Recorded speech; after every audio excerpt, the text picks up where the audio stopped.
समुद्र अबूझ भाषा में क्या कहता रहता है? समुद्र अपनी अबूझ भाषा में यही कहता रहता है कि मनुष्य उससे जो भी ले जाना चाहता है ले जाए, जितना भी ले जाना चाहता है ले जाए, पर उसकी देने की अभिलाषा कभी कम नहीं होगी, क्योंकि वह अक्षय है, उसका भंडार कभी कम नहीं होगा। समुद्र में देने का भाव प्रबल है। कभी समुद्र के माध्यम से क्या कहना चाहता है? कभी समुद्र के माध्यम से यही कहना चाहता है कि मनुष्य उसका भंडार, समुद्र प्रकृति का एक हिस्सा है। समुद्र प्रकृति का एक हिस्सा है, उसका वह अक्षय है, उसकी भंडार कभी कम नहीं होगा। लेकिन मनुष्य उसके विपरीत उपभोक्तावादी है और स्वार्थी है।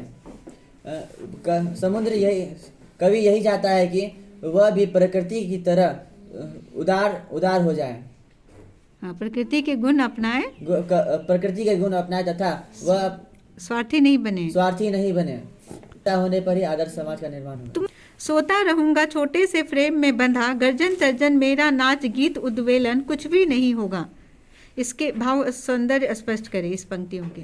प्रस्तुत पंक्ति समुद्र कविता से उद्धृत है। इसमें कवि सीताकांत महापात्र ने मनुष्य के किसी भी वस्तु का वास्तविक सौंदर्य प्राकृतिक रूप में ही स्पष्ट प्रकट होता है, उसकी कृत्रिमता में नहीं, क्योंकि वास्तविक समुद्र के गर्जन तर्जन गीत संगीत और लहरों के उठने का दृश्य प्रत्यक्ष रूप से ही उसका सौंदर्य का पता चलता है, जबकि उसके कृत्रिमता में नहीं। इस चित्रों में स्वाभाविकता नहीं, कृत्रिमता होती है ना, कृत्रिम है ना, कृत्रिमता। हाँ, किस में कृत्रिमता होती है? आनंद उन्हें प्रत्यक्ष देखने में मिलेगा, वैसा आनंद उनके चित्रों से नहीं मिलेगा। चित्रों में तो कृत्रिमता, स्वाभाविकता नहीं, कृत्रिमता होती है ना, बनावट है, आर्टिफिशियल है।